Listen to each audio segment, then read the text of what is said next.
kalian hari ini? Baik, sehat, alhamdulillah, luar biasa. Hari ini siapa yang tidak masuk? Amin. Ada yang tahu Alif kenapa? Oke, baik. Anak-anak, hari ini sesuai dengan apa yang sudah Pak Jo sampaikan kemarin, hari ini kita akan apa?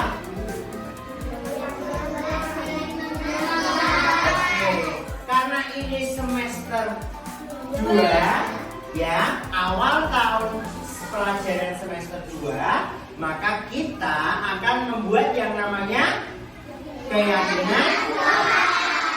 Baik, anak-anak, di atas meja kalian ya sudah ada spidol dan beberapa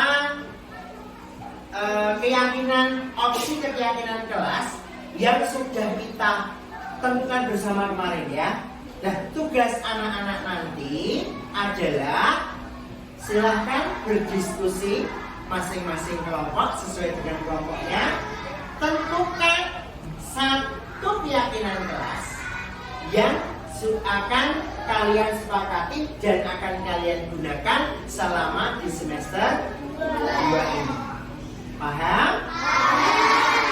Menulisnya nanti akan Pak Jo bagikan sebuah kertas berbentuk buah apel. Karena kelas kita biar lebih rimbun dan hijau, keyakinan kelas bentuk apel ini nanti kita akan tanamkan di pohon keyakinan kelas ya.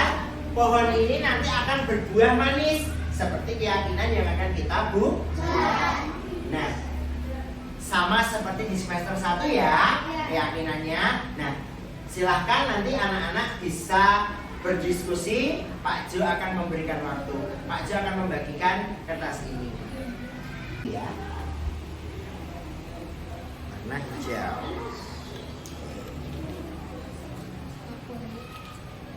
Apel hijau.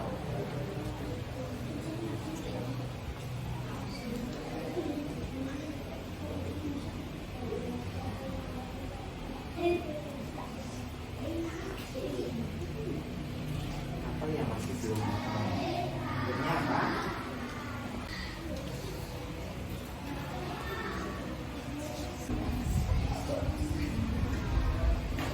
Masing-masing kelompok sudah mendapatkan kertasnya? Silakan bisa diambil keyakinan yang sudah ada di semester 1 itu. Kemudian kita pilih lagi mana yang perlu dan kira-kira mana yang tidak. Anak-anak tulis di dalam kertas bentuk apel itu. Ya, Itu satu, Pak. satu aja. Yang sesuai dengan kemarin. Yang warnanya bisa ditutup baca. Nulisnya aja cuma ciri ya. Nulisnya agak besar ya. Bisa. Kayak kemarin besar ya nulisnya ya.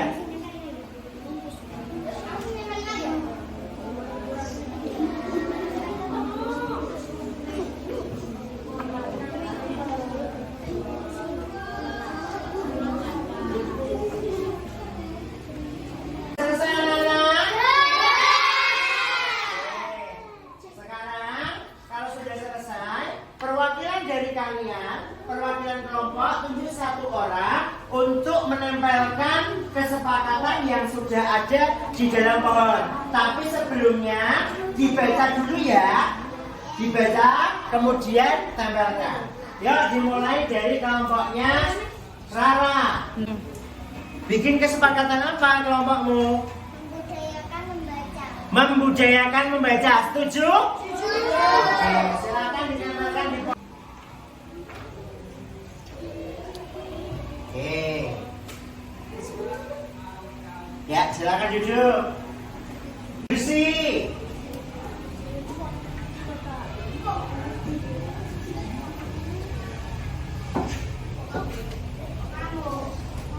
Ya, dibaca dulu. Nah.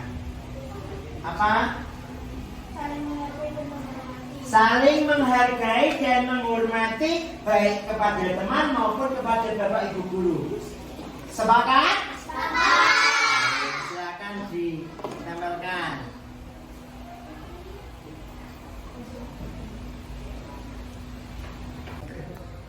Sudah. Sekarang kelompoknya Azam. Ya. Dibacakan di depan, kemudian ditempelkan di keyakinan kalau sepakat. Apa Azam? Selalu bekerja sama dan saling membantu serta gotong royong. Sepakat? Oke, silakan ditempelkan di pohon apel. Keyakinan kelas. Oke, kasih Mas Azam. Sekarang kelompoknya Mas Lana. Jaki apa aja? Semangat belajar. Semangat belajar. Sepakat tidak? Silakan ditempelkan di pohon. Ya. Sekarang kelompoknya Mas Dika. Ini dibacakan dulu. Apa? Selalu menjaga kebersihan kelas dan halaman sekolah. Selalu menjaga kebersihan kelas dan halaman sekolah. Sepakat? Sepakat. Tidak? Baik, ya. Silakan ditempelkan.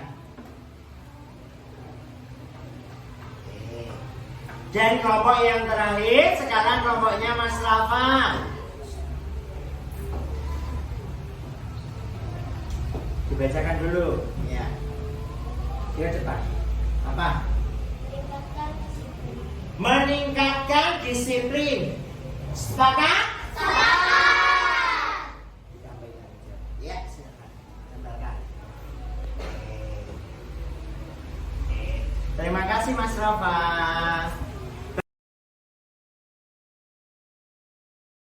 Nah, sekarang kesepakatan atau keyakinan kelas kita untuk semester 2 ini sudah terbentuk.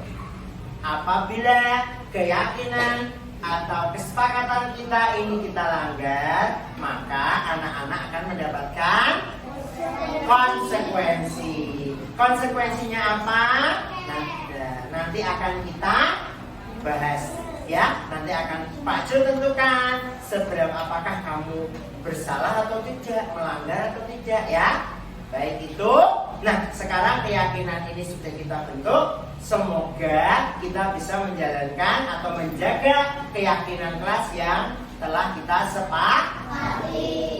Oke, sekarang kita masuk ke pelajaran selanjutnya. Silakan anak-anak persiapkan pelajaran kita, yaitu pelajaran bahasa Jawa.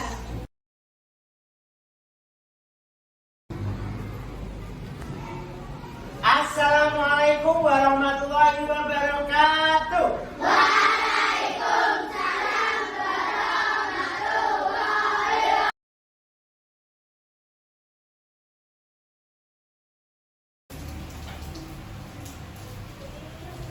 Buat dimulai nih. Bismillahirrahmanirrahim. Assalamualaikum warahmatullahi wabarakatuh. Waalaikumsalam warahmatullahi wabarakatuh. Alhamdulillah wa syukurillah wa ala nikmatillah wa la hawla wa la quwata illa billahil aliyil azim. Amma ba'du. Pada yang berhormat Bapak Kepala Sekolah, Bapak Suroso, SPDSD, Bapak Suparman, SPDSD, dan beserta Dewan Guru yang berbahagia. Marilah pada pertemuan pada pagi hari ini senantiasa kita panjatkan puji syukur kehadirat Allah Subhanahu wa Ta'ala yang telah melimpahkan karunia-Nya sehingga pada pagi hari ini kita dapat berkumpul, bermuajah, bertatap muka dalam kegiatan diseminasi budaya positif CGP Angkatan 7 Kabupaten Jepara di SD Negeri Kauman tercinta ini. Salawat ma'asalam senantiasa kita sanjungkan kepada beliau Nabi Agung Muhammad SAW yang kita ikuti sunnah-sunnahnya dan mudah-mudahan telah kita mendapatkan syafaatul uzma fi yaumil qiyamah, amin ya rabbal alamin. Bapak Ibu yang berbahagia, adapun acara pada pagi hari ini yang pertama yaitu pembukaan, yang kedua sambutan-sambutan, yang ketiga penyampaian materi diseminasi budaya positif CGP Angkatan 7 Kabupaten Jepara. Acara yang keempat yaitu penutup. Marilah acara pada pagi hari ini kita buka dengan bacaan basmalah bersama. Mudah-mudahan berjalan dengan lancar, tidak ada halangan suatu apapun. Bismillahirrahmanirrahim. Untuk acara yang kedua yaitu sambutan-sambutan. Sambutan yang pertama yaitu dari Bapak Kepala Sekolah, dilanjutkan sambutan dari Bapak Suparman. Kepada beliau kami persilahkan.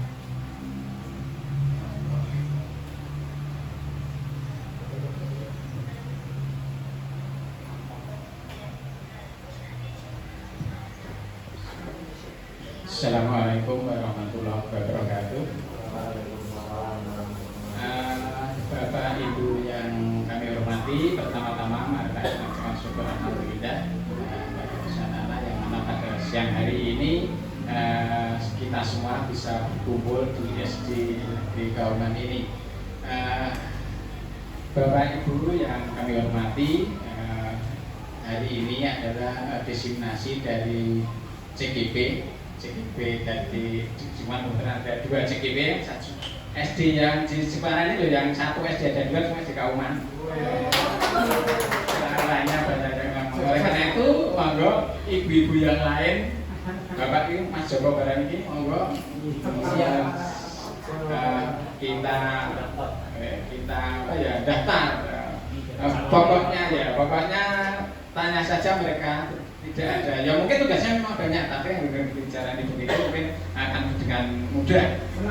Ya, nanti ini ada Bu Dewi, Pak Nurdin juga, monggo bisa bertanyakan beliau. Oh, akeh Taurat tugasnya, tapi tidak sebenarnya. Salah cuma apa yang nanti kita lakukan setiap hari begitu saja.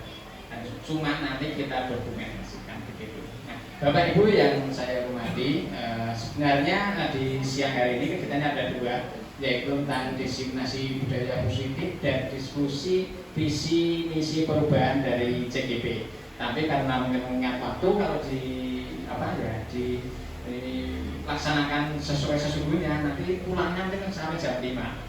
Uang satunya itu ini kan 1 jam ini yang tidak bisa dikurangi lagi, itu diskusinya 1 jam. Tapi ini nanti saya jadikan 1 sehingga nanti bisa insya Allah 2 jam selesai untuk juga kurang begitu ya sedikit.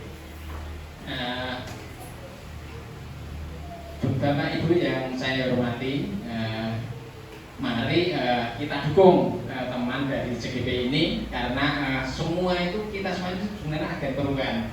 Tidak hanya CGP saja, kita itu semua guru ini adalah agen perubahan. Bagaimana kita untuk menggerakkan atau merubah anak didik, kita harus berubah dulu. Kita menggerakkan orang lain, kita harus berubah dulu. Oleh karena itu monggo kita bergerak bersama. Karena apa? Tidak ada guru penggerak pun kita harus bergerak terus kan. Ilmu itu berkembang terus. Semasa saya dulu di SD akan berbeda dengan sekarang. Waktu saya awal jadi guru dengan sekarang sudah berbeda terus. Oleh karena kalau kita tidak berinovasi, kalau kita tidak berkembang, kita mengikuti zaman, kita akan ketinggalan zaman.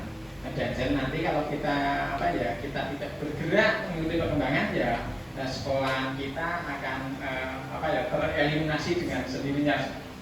Kira-kira seperti itu. Oleh karena itu monggo nanti teman kita ada yang sudah maju jadi guru penggerak, kita dukung, kita hidupkan diskusi ini dan ya karena mungkin Bapak Ibu semua juga akan tambah galian mungkin aja mungkin tentang nanti ada umpan baliknya sudah ya umpan balik dan terusnya, dan nanti sampai panen kalian nanti Bapak Ibu guru di sini juga akan semua akan ikut terlibat.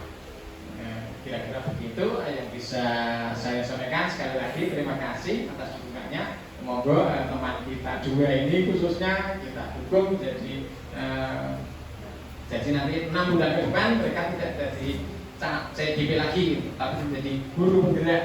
Gitu. Guru penggerak itu tidak harus menggerakkan orang lain, menggerakkan dirinya sendiri dan menggerakkan terutama menggerakkan siswa-siswanya. Gitu.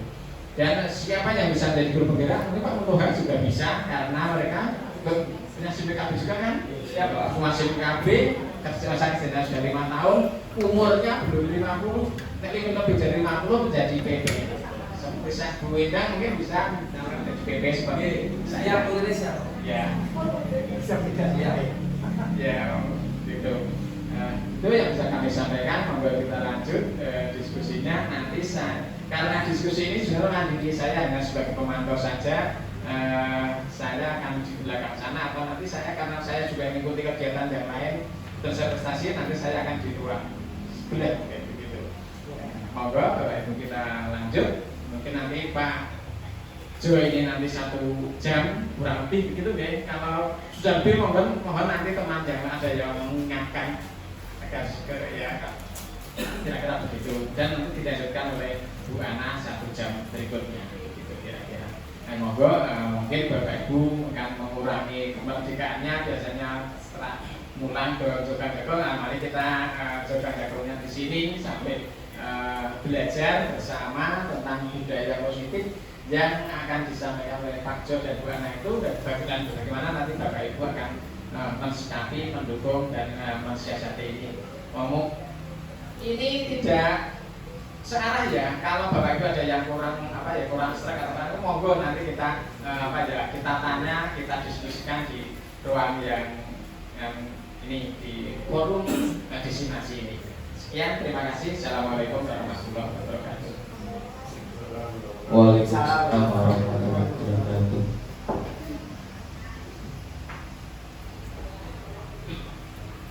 Terima kasih kepada beliau Bapak Suparman SPD SD yang telah menyampaikan ya intinya motivasi buat teman-teman yang belum bergerak supaya bergerak daftar.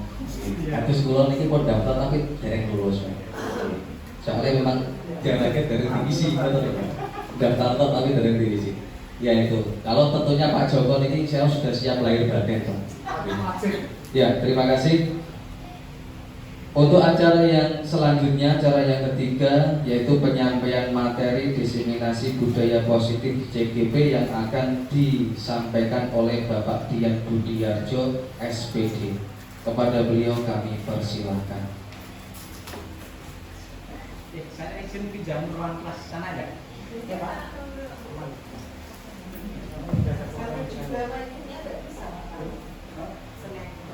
Bisa coba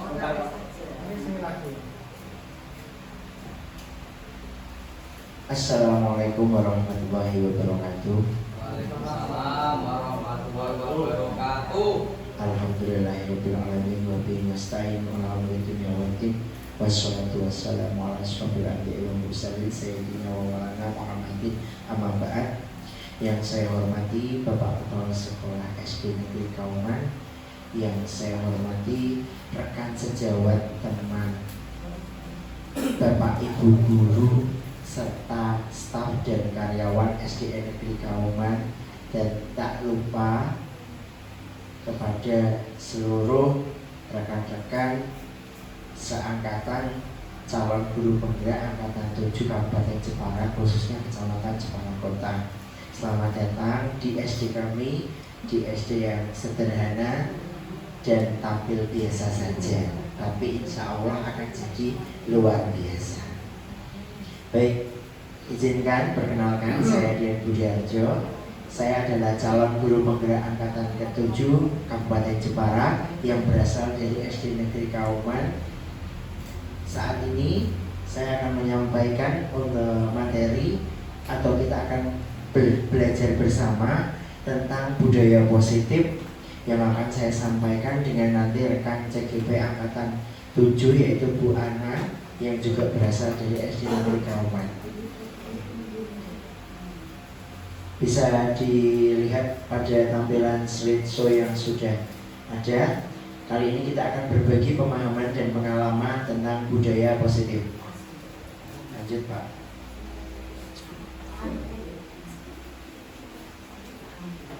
Oke. Sekali lagi selamat datang Bapak Ibu guru hebat. Mari bersama berkolaborasi membangun budaya positif di sekolah kita, khususnya di SD Negeri Kauman. Oke, kita akan belajar tentang membangun budaya positif. Nah, ada 6 sebenarnya, tapi ini yang pertama itu perlu kita pahami sebelum kita belajar tentang 6 teori budaya positif. Yang pertama ada perubahan paradigma pelajar, yang kedua ada disiplin positif, yang ketiga ada motivasi, hukuman dan penghargaan, restitusi, kemudian ada keyakinan kelas. Selanjutnya kita juga akan belajar tentang kebutuhan dasar manusia, 5 posisi kontrol restitusi dan segitiga restitusi. Nanti untuk 3 materi ke belakang akan disampaikan oleh rekan saya yaitu Bu Dwi Ana. Lanjut Pak. Oke. Bagaimana perubahan paradigma belajar yang sebenarnya terjadi sekarang ini? Lagi gencar-gencarnya pemerintah untuk merubah kurikulum dari kurikulum 2013 menjadi IKM, ya, kurikulum merdeka. Nah, selanjutnya perubahan paradigma yang terjadi dalam pembelajaran.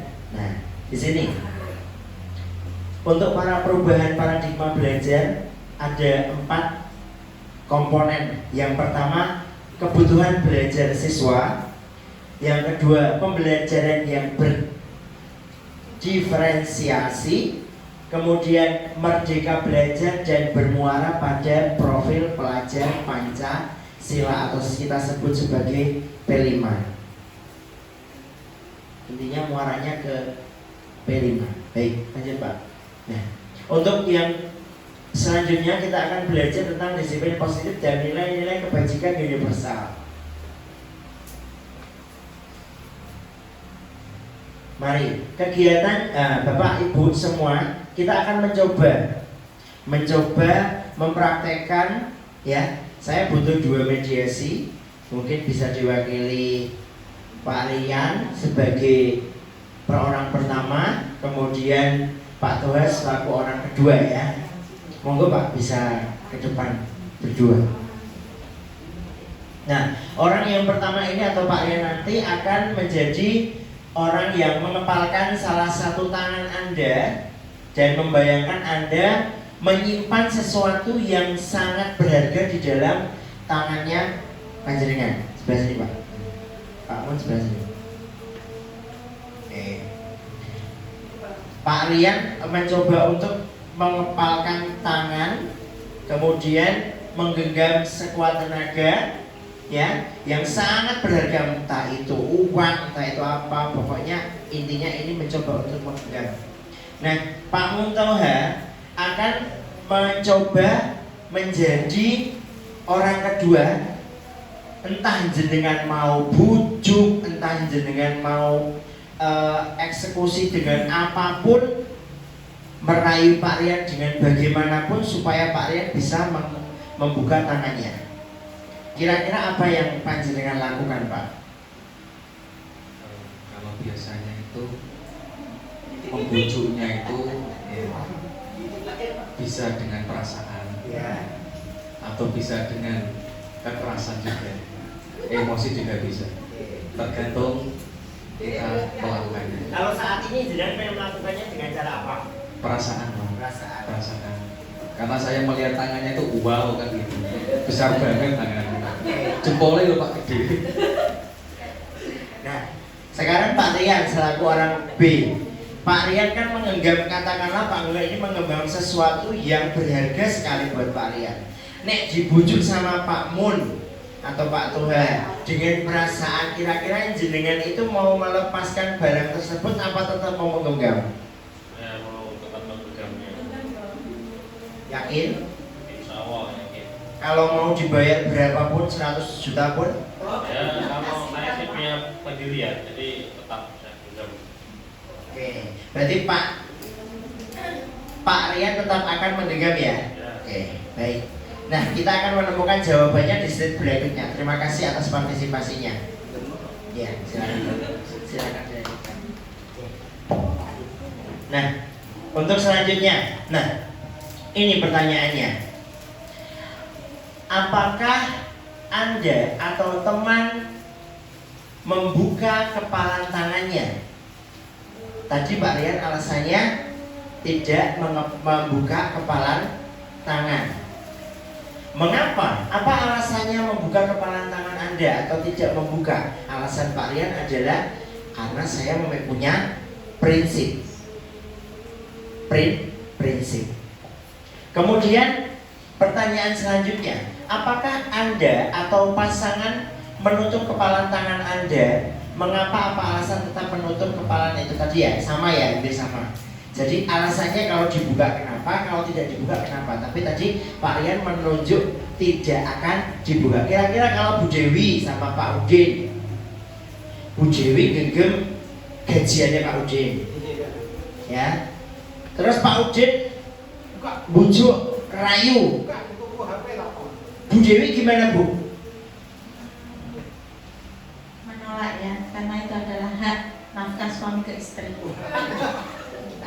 Oke, itu kalau berbicara dengan keluarga. Iya ya. Terus yang ketiga, pertanyaan saya, dalam kegiatan ini sesungguhnya siapa yang memegang kendali atau kontrol untuk membuka atau menutup kepalan tangan? Kira-kira siapa? Apakah Pak Mun tadi atau Pak Rian si A? Menurut panjenengan siapa? Pak Rian sendiri. Nah, itulah yang disebut sebagai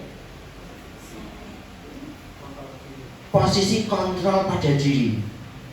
Ya, kontrol pada diri. Siapa yang mengontrol diri? Siapa yang mengontrol? Kalau enggak diri kita sendiri.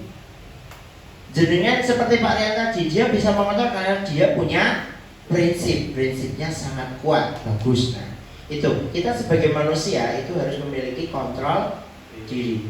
Posisi itu penting untuk kedepannya. Nah, apalagi nanti kita sebagai pemimpin pembelajaran yang akan menentukan masa depan, mau diarahkan kemana ini anak-anak kita, mau diajak kemana. Nah, salah satunya melalui kegiatan budaya positif. Ini pengenalan dulu. Oke, next lanjut Pak. Oke. Siapa yang memegang kenalan atau kontrol? Tentu diri kita sendiri sesuai dengan kebutuhan dasar kita saat ini. Jadi itu yang memegang kontrol, bukan orang lain. Hak Anda adalah atas diri Anda sendiri, bukan orang lain. Jenengan mau membuka, mau menutup itu atas dasar keinginan dibujuk kayak seperti tadi. Mau dipakai perasaan, pakai apa ya Pak, mau pakai kekerasan. Kalau kita sudah teguh tetap pada prinsip kita, pasti kita kontrolnya pada diri kita sendiri. Lanjut Pak. Oke. Nah, di sini menurut Dr. William Chase dalam Control Trait yang kemudian hari berkembang dan dinamakan Choice Theory atau meluruskan beberapa mikonsepsi tentang makna kontrol. Nah, ada beberapa jenis ilusi Bapak Ibu. Selama ini jenengan mengenal kata ilusi itu adalah nampak nyata tapi tidak nyata, tidak kelihatan. Nyata tapi sebenarnya tidak ada. Itu namanya ilusi. Apa saja itu? Yang pertama ada ilusi guru mengkontrol murid. Secara tidak langsung, sadar tidak sadar, jenengan selama ini itu yang mengontrol murid, bukan murid mengontrol dirinya sendiri. Ya.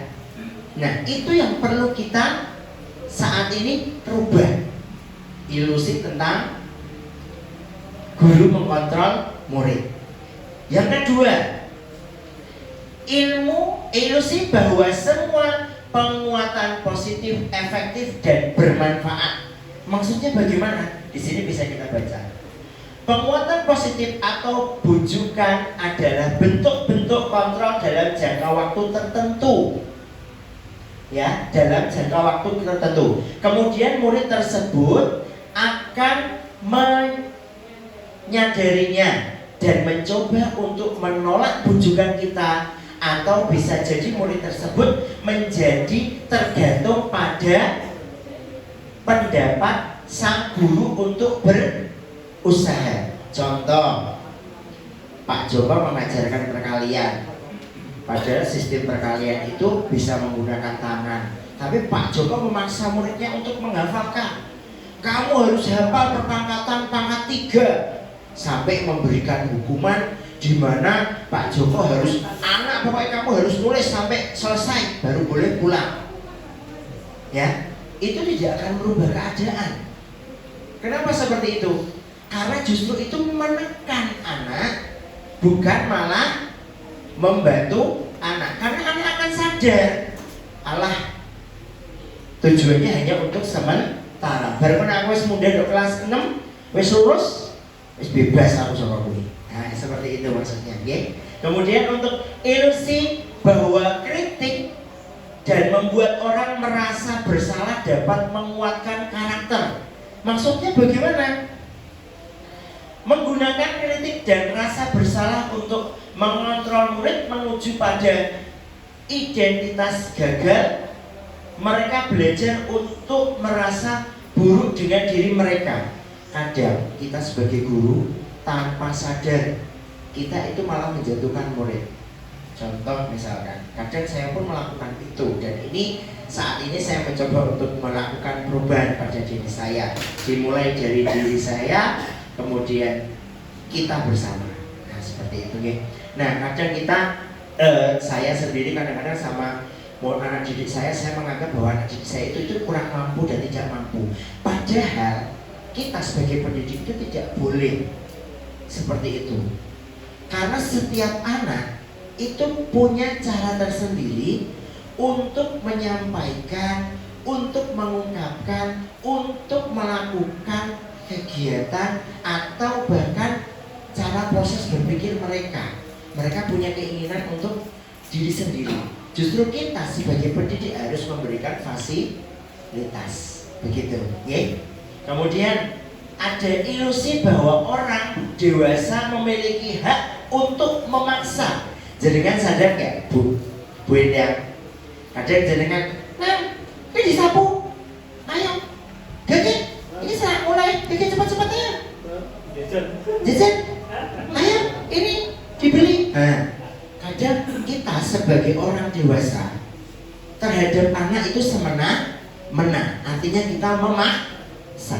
Padahal itu dampaknya sangat tidak bagus. Nah, beberapa ilusi-ilusi inilah yang perlu kita rubah dan perlu kita sadari. Itu saja, ya. Lanjut Pak, karena itu jangka panjang nanti. Nah, ketika mendengar kata disiplin, coba Bapak Ibu, ketika mendengar kata disiplin, apa yang terngiang-ngiang dari jenengan tentang kata disiplin itu? Bu Nur, kalau dengar kata disiplin, jenengan apa-apa yang bisa jenengan kaitkan dengan kata disiplin? Patuh, taat, tepat waktu. Banyak ya? Oke. Kalau Pak Joko sendiri mengartikan kata disiplin itu apa Pak?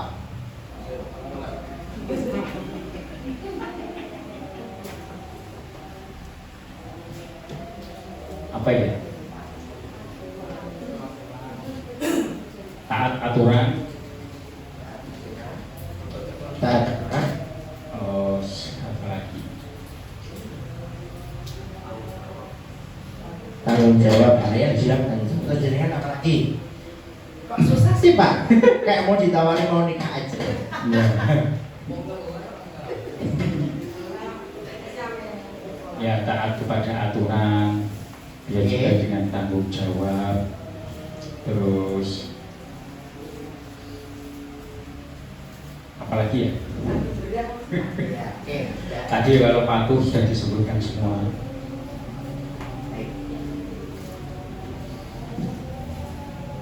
Tadi Pak hampir sama ya, Bu Nur dan Pak Joko menyampaikan bahwa patuh disiplin itu patuh Pak, tanggung Pak Rian tadi menyampaikan tanggung jawab. Oke, kita lihat Pak, disiplin menurut apa ya? Nah, makna kata disiplin, kebanyakan orang akan menghubungkan kata disiplin dengan tata tertib, aturan, dan kepatuhan pada peraturan.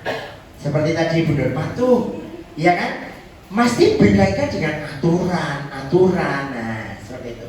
Nah, Kata disiplin juga sering dihubungkan dengan hukuman. Iya tidak? Iya. Hukuman. Kemudian padahal itu sungguh berbeda. Karena belajar tentang disiplin positif itu tidak harus dengan memberikan hukuman, justru itu adalah salah satu alternatif terakhir dan kalau perlu tidak usah dilakukan.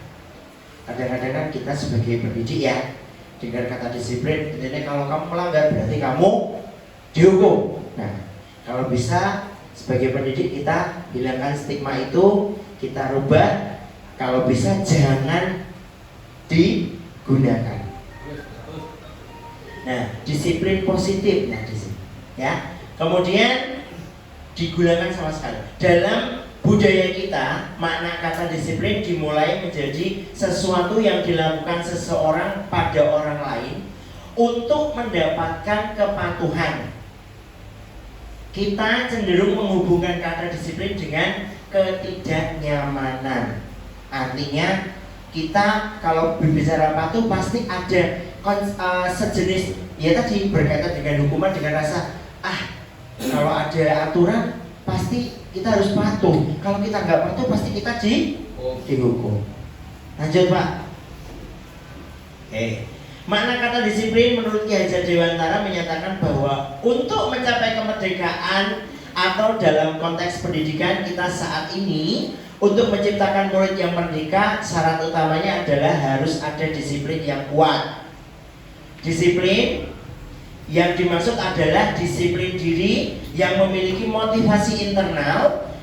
Jika kita tidak memiliki motivasi internal, maka kita memerlukan pihak lain untuk mendisiplinkan kita, atau motivasi eksternal istilahnya, karena berasal dari luar, bukan dari dalam diri kita. Jadi kalau berbicara tentang disiplin, itu berbicara terkait dengan diri kita sendiri. Kita awali dari diri kita sendiri, dari unsur internal. Koreksi, refleksi diri kita sebagai seorang pendidik. Apakah cara mendidik kita, cara melakukan aktivitas kita itu sudah betul atau masih kurang? Seperti itu, ya. Kalau tentunya kita tidak bisa dalam diri kita, kita pasti akan minta bantuan melalui jalur luar atau eksternal tadi, yaitu meminta bantuan dari mana? Dari orang yang akan mendisiplinkan. Next Pak Joko.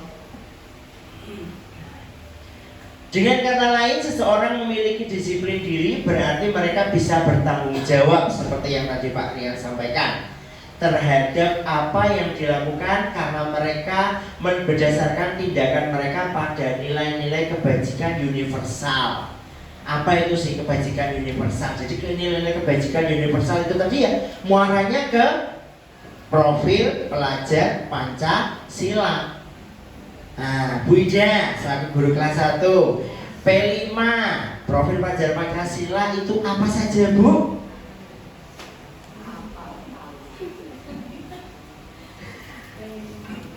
Apa saja Bu? Bernalar kritis, terus gotong royong, apalagi Pak Udin? Berkebinekaan global, mandiri, kreatif, terus apalagi? Sudah 5. Oke. Ini ada. Nah, apa saja Pak Joko? Beriman, ya, ya, berkebinekaan global, bergotong royong, kreatif, bernalar kritis, mandiri. Ada berapa Pak? 6. Nah, ini muaranya ya. Muaranya adalah menjadi pelajar pelajar Pancasila. Next Pak. Ya, naik lagi jadi ya. Nah, itu nilai-nilai universal. Artinya semua menggunakan itu satu muara, yaitu profil pelajar Pancasila. Oke.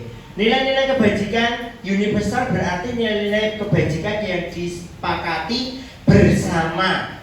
Nilai kebajikan adalah sifat-sifat positif manusia yang merupakan tujuan mulia yang ingin dicapai setiap individu, seperti yang telah dikemukakan oleh Dr. William Glasser pada teori kontrol, ya, menyatakan bahwa setiap perbuatan memiliki suatu tujuan. Dan selanjutnya Dan Goossens mengemukakan bahwa dengan mengaitkan nilai-nilai kebajikan yang diyakini seseorang, maka motivasi intrinsiknya akan terbangun sehingga menggerakkan motivasi dari dalam untuk dapat mencapai tujuan mulia yang diinginkan.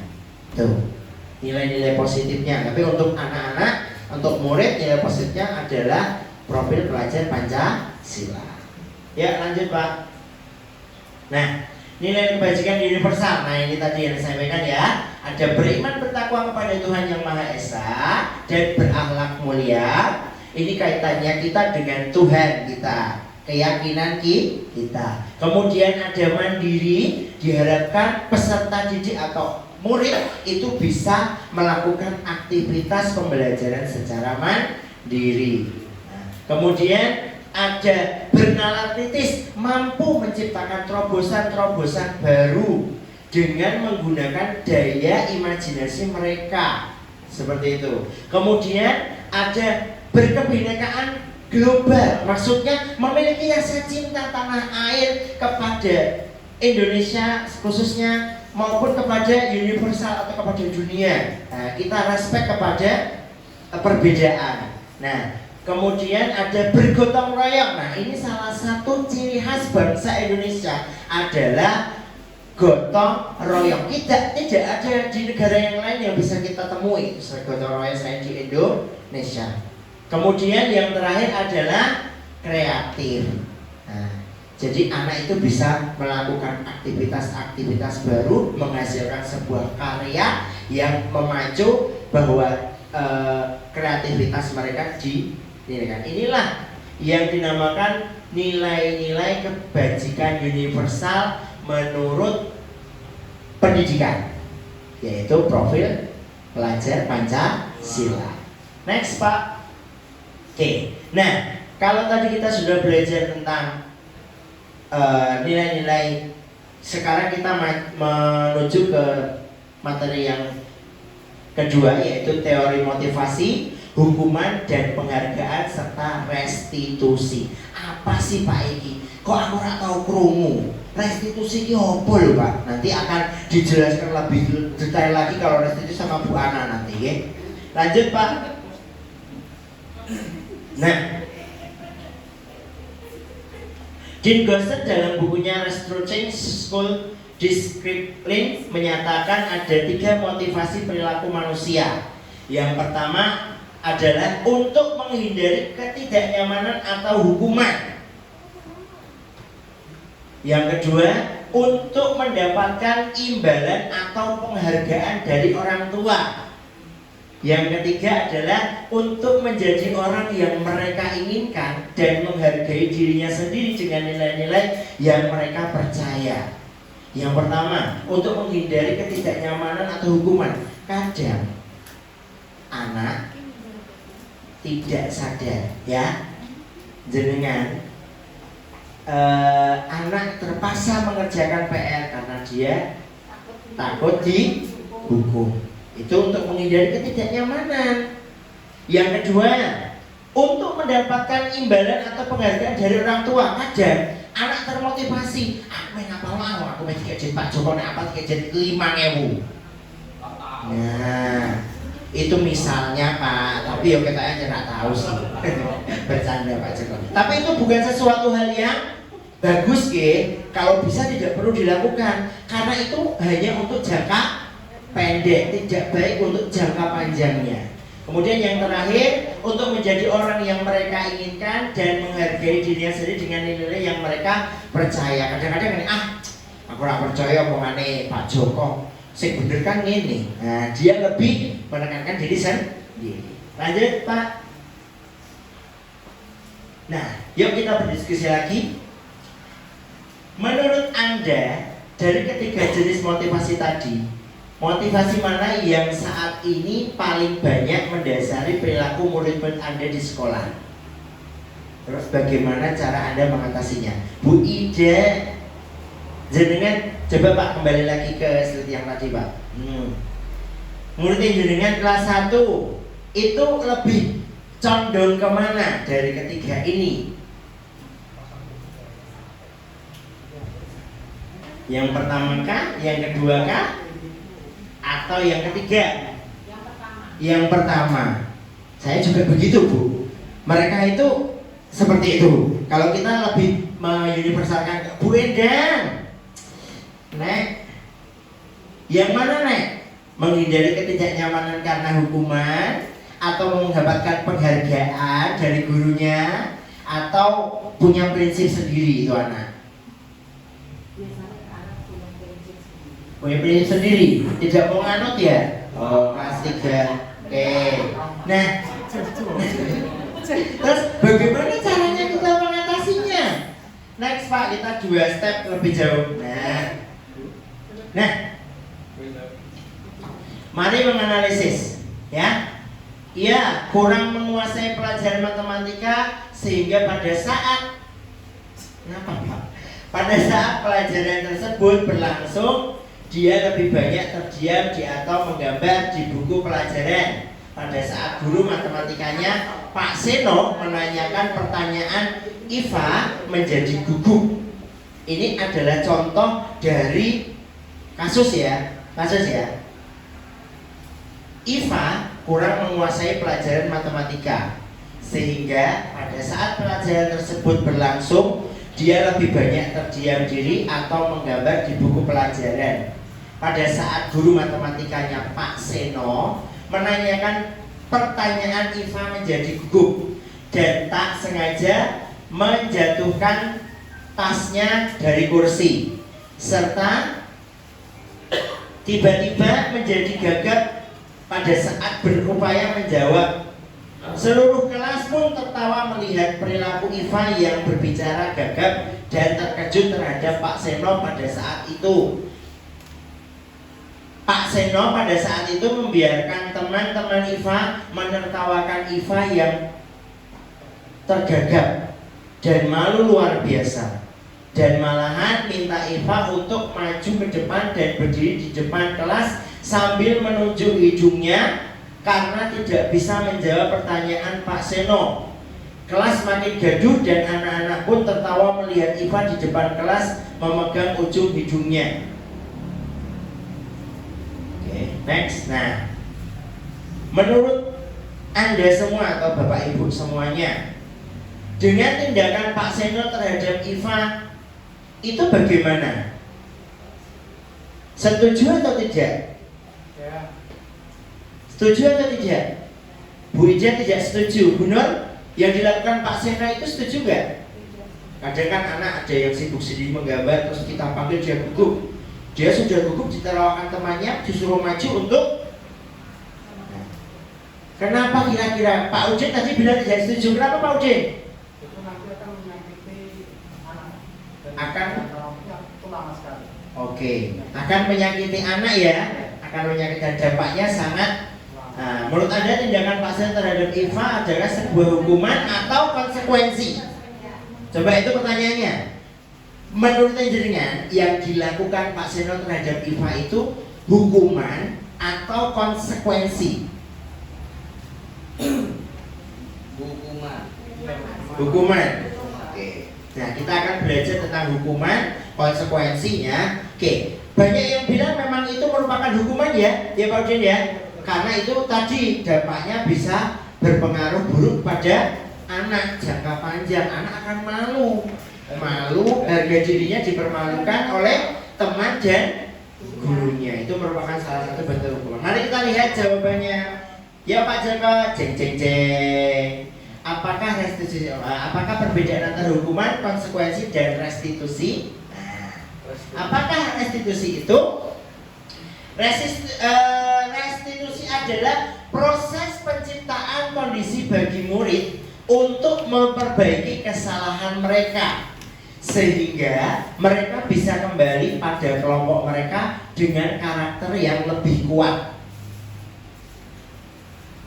Goisen restitusi juga merupakan proses kolaboratif yang mengajarkan murid untuk mencari solusi untuk masalah mereka dan membantu murid berpikir tentang orang seperti apa yang mereka inginkan dan bagaimana mereka harus memperlakukan orang lain. Jadi hukuman tidak dianggap tidak tepat. Tapi untuk IKM ini kita gunakan restitusi. Apa itu restitusi? Proses menciptakan kondisi bagi murid untuk memperbaiki kesalahan mereka. Ajak ngobrol mereka, sentuh hatinya, seperti Pak Udin menyentuh Bu Dewi. Sentuhlah dia tepat di hatinya. Musik. Begitu ya? Oke, kita lanjutkan. Nah, perbedaan antara hukuman, konsekuensi, dan restitusi. Aku nggak kelihatan apa coba bisa dibaca. Nah, kurang kesini. Nah, hukuman sesuatu yang menyakitkan harus terjadi. Benar tidak, Bu?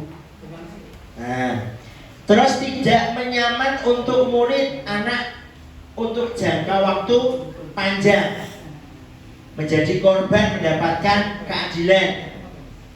Terus murid atau anak akan tersakiti. Perilaku pasif agresif meningkat. Semakin sering dihukum anak itu akan semakin garang.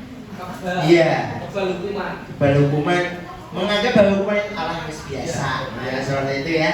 Kemudian ada lagi perilaku ini. Sistem tidak akan berjalan bila murid tidak takut. Berlaku hanya pada sebuah institusi, tidak berlanjut pada kehidupan nyata. Nah, itu tadi yang saya sampaikan. Hukuman itu dia akan mengalami kecekatan, itu saja ya. Kemudian untuk sampingnya Pak Joko naik sedikit. Nah, konsekuensi sesuatu harus terjadi. Nah, sedangkan untuk identitas gagal itu hukuman, identitas sukses itu adalah disiplin. Tadi membangun budaya disiplin positif. Konsekuensinya adalah sesuatu harus terjadi. Tidak nyaman untuk murid atau jangka waktu pendek. Korban bisa disadarkan. Murid anak dibuat tidak nyaman. Sedangkan untuk restitusinya adalah merupakan pilihan, menguatkan untuk murid. Nah, nanti kita akan pelajari, nanti akan Bapak Ibu akan saya beri slide ini lebih dalam karena materinya kita terbatas. Yuk Pak, lanjut untuk yang selanjutnya. Diperkecil Pak. Itu diperbesar.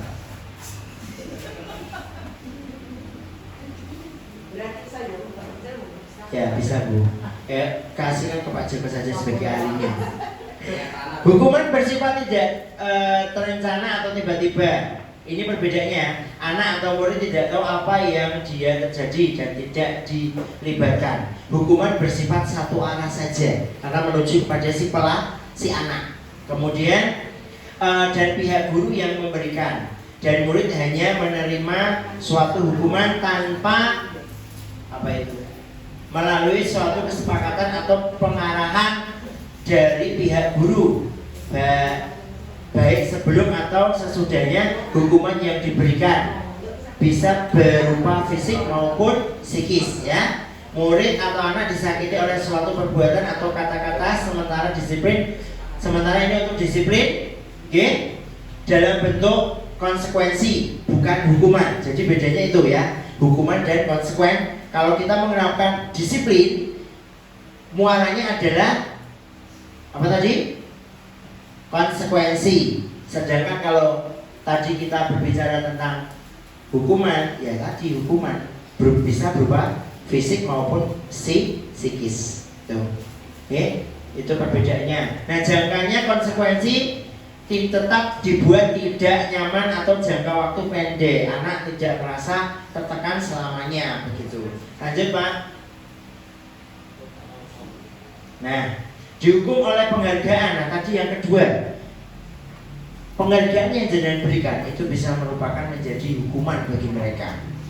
Ya, bisa dibaca. Ternyata penghargaan memberikan pengaruh jangka pendek atau jangka panjang. Penghargaan hukuman, penghargaan mengurangi ketepatan, penghargaan tidak efektif, penghargaan merusak hubungan, penghargaan menurunkan kualitas, penghargaan mematikan kreativitas, dan penghargaan mengurangi motivasi intrinsik. Penghargaan yang diberikan kepada murid dengan cara yang tidak tepat dapat berdampak negatif, bahkan dapat mengurangi motivasi intrinsik murid. Ini bertentangan dengan prinsip disiplin positif, yaitu menumbuhkan motivasi intrinsik dalam diri murid. Oleh karena itu, jika kita ingin menumbuhkan kesadaran dalam diri murid, kita perlu menghindari pemberian penghargaan tadi. Seperti tadi, pengen iso ngapal lo, gue tak kasih uang 5.000. Aku udah 5.000 lah, anak kecekel. Allah bos tak situ, maka bakal ngapal ke. Nah seperti itu, ya. Gitu. Lanjut. Restitusi merupakan proses kolaboratif yang mengajarkan murid untuk mencari solusi untuk masalah mereka dan membantu murid berpikir tentang orang, setiap apa yang mereka inginkan dan bagaimana mereka harus memperlakukan orang lain. Jadi intinya pendekatan, intinya kolaboratif jenengan dengan murid jenengan bisa bersamai mencari solusi bersama dan mendapat lebih erat lagi hubungannya. Next Pak. Restitusi sebuah pendekatan untuk menciptakan disiplin positif. Ini ya, bukan merupakan kesalahan, namun untuk belajar dari kesalahan. Itu yang paling penting. Restitusi memperbaiki hubungan. Restitusi adalah tawaran bukan paksaan. Jadi ditawarkan bukan dipaksa. Restitusi menuntut untuk melihat ke dalam diri. Restitusi mencari kebutuhan dasar yang mendasari tindakan. Restitusi adalah cara yang paling baik. Restitusi fokus pada karakter bukan tindakan. Terus restitusi menguatkan. Restitusi fokus pada solusi, dan restitusi mengambil murid yang berbuat salah pada kelompoknya. Ya, next Pak. Nah, ini materi yang terakhir yang akan saya sampaikan, yaitu keyakinan kelas. Ya, materi keyakinan kelas. Nah, apa sih sebenarnya keyakinan kelas itu?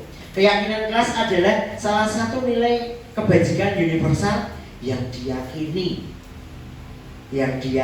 bahwa itu memiliki karakter yang disiplin positif. Next Pak. Mengapa harus keyakinan kelas? Mengapa tidak peraturan kelas saja? Nah, keyakinan seseorang lebih memotivasi seseorang dari dalam seseorang akan lebih tergerak dan bersemangat untuk menjalankan keyakinannya daripada hanya sekedar mengikuti serangan peraturan tertulis tanpa makna. Jadi aturan-aturan yang jenengan buat seperti ini ditulis, mereka itu menganggap banyak angin lalu. Tapi kalau dengan cara jenengan tadi mengajarkan, membuat keyakinan kesepakatan antara jenengan dengan peserta didik atau murid, itu bisa lebih menguatkan. Anak akan terpacu. Lanjut. Pembentukan keyakinan kelas. Nah ini ya, keyakinan kelas bersifat lebih abstrak daripada peraturan yang lebih rinci dan konkret. Keyakinan kelas tampak pernyataan-pernyataan universal, jadi tidak spesifik tapi bisa mengglobal ya. Jadi satu, pernyataan keyakinan kelas senantiasa dibuat dalam bentuk positif. Keyakinan kelas setidaknya tidak terlalu banyak sehingga mudah diingat dan dipahami oleh semua warga kelas. Keyakinan kelas sebaiknya sesuatu yang dapat diterapkan di lingkungan tersebut. Semua warga kelas hendaknya ikut berkontribusi dalam membuat keyakinan kelas lewat kegiatan curah pendapat. Jadi kita meminta pendapat anak-anak. bersedia meninjau kembali keyakinan kelas dari waktu ke waktu. Oke, next. Ini akan saya tunjukkan beberapa. Nah, ini pembentukan keyakinan kelas yang sudah saya lakukan, dan mungkin Bu Ana juga sudah melakukan itu, Pak Din, Bu Dewi juga sudah melakukan ya. Ini salah satu bentuk aksi nyata dari kami untuk menjalankan disiplin positif dengan cara membuat keyakinan sekolah atau kelas, tapi lebih diutamakan ke kelas ya. Ini saya melibatkan anak untuk mendapatkan curah pendapat mereka terkait aturan apa atau terkait keyakinan apa yang akan mereka yakini ya. Jadi ada curah pendapat antara saya dengan murid. Menurut Pak, saya punya seperti ini keyakinan. Oke, saya tampung. Kemudian kemudian anak akan mengganti kalimat dalam bentuk negatif menjadi yang positif. Jadi saya tadi berdasarkan jejak pendapat, curah pendapat tadi, saya libatkan anak-anak untuk membentuk menurut kalian kata ini diubah menjadi lebih baik, lebih positifnya ya, seperti itu. Lanjut. Nah, membaca secara bergantian keyakinan kelas yang telah dibuat bersama. Jadi setelah mereka sepakati, mereka wajib membacakannya. Oke, membacakan tentang keyakinan yang akan mereka jalankan selama mengikuti proses pembelajaran. Kemudian meninjau ulang keyakinan sekolah atau secara bersama-sama. Jadi setelah dibacakan mereka akan meninjau kira-kira banyak yang setuju atau sepakat tentang keyakinan tersebut atau tidak, dan keyakinan itu bisa dilakukan atau tidak, seperti itu. Lanjut, Pak. Nah, pembentukan keyakinan sekolah atau kelas ini setelah mereka sepakati bersama, mereka akan menempelkan kepada ini. Ya, ini adalah keyakinan kelas yang sudah saya buat. Di situ ada gambarnya, dan itu juga anak yang menempelkan sendiri. Bukan atas keinginan saya, tapi keinginan anak sendiri. Jadi apapun yang menjadi keyakinan ini adalah keyakinan mereka. Kabur. Ini ya. Nah, diharapkan keyakinan ini akan menjadi pengingat bagi mereka bahwa mereka itu memiliki sebuah keyakinan atau keteguhan untuk menjadi manusia yang disiplin tadi. Next, Pak. Nah, sekian. Terima kasih atas waktunya Bapak Ibu semuanya sudah mendengarkan saya membersamai panjenengan dalam memberikan diseminasi budaya positif calon guru penggerak angkatan 7. Ya, mungkin sebelum saya tutup, Bapak Ibu mungkin ada pertanyaan, satu atau dua mungkin? Ada, Pak. Iya, Pak. Saya mau tanya. Ini penting sekali dan tentunya mungkin bersama. Ini tentang kedisiplinan tadi.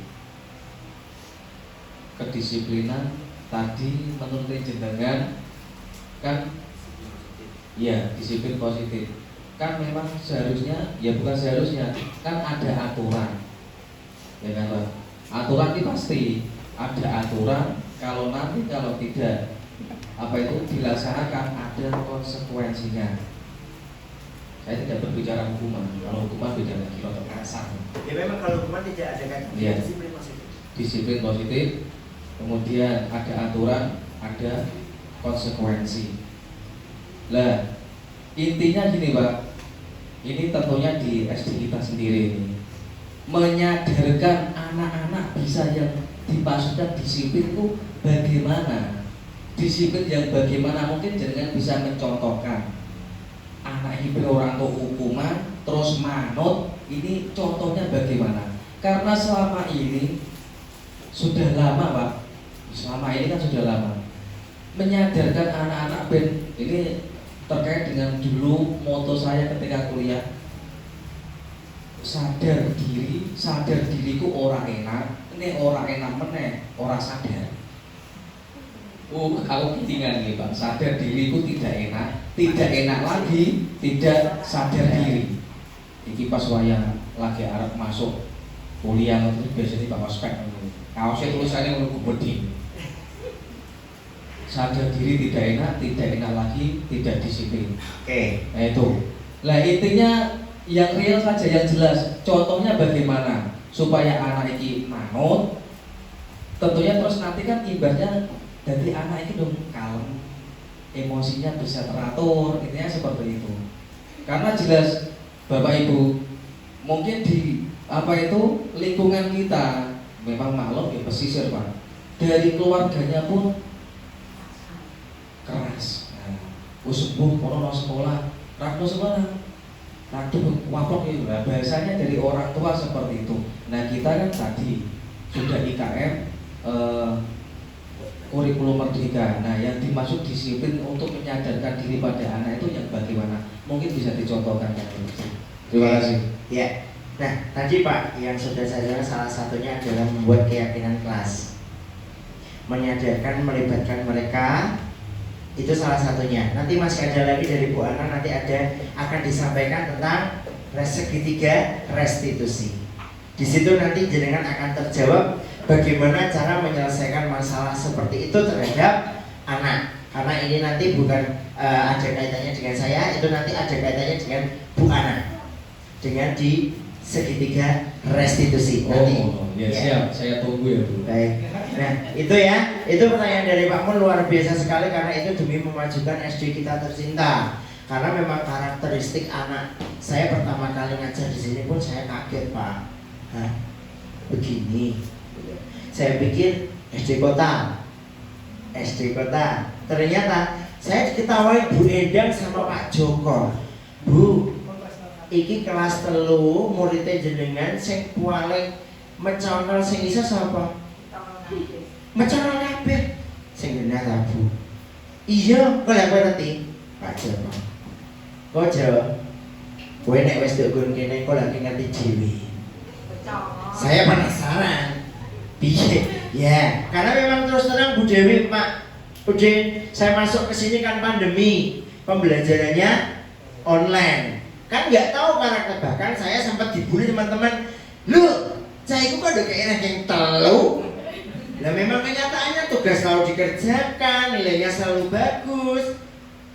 Kan saya nggak tahu kalau itu yang mengerjakan orang tua. Yang penting kan dia mengumpulkan tugas tepat waktu dan jawabannya pun benar. Nilai yang didapatkan real apa adanya. Dan masa-masa pandemi itu luar biasa. Nah, setelah masa pandemi selesai, masuk kegiatan tatap muka terbatas, baru terjawab Pak pertanyaan saya terhadap Pak Joko dan Bu Enda.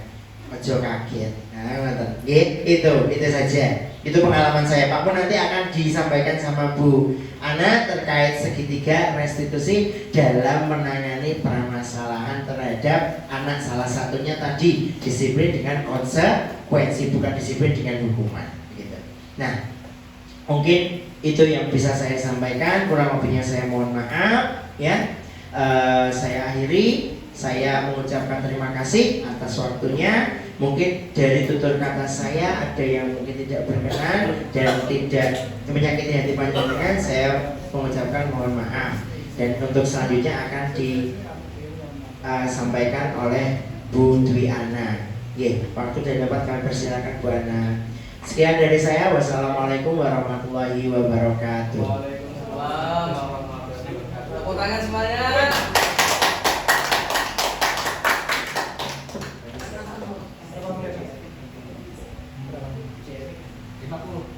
Ya, terima kasih atas pemaparan yang telah disampaikan.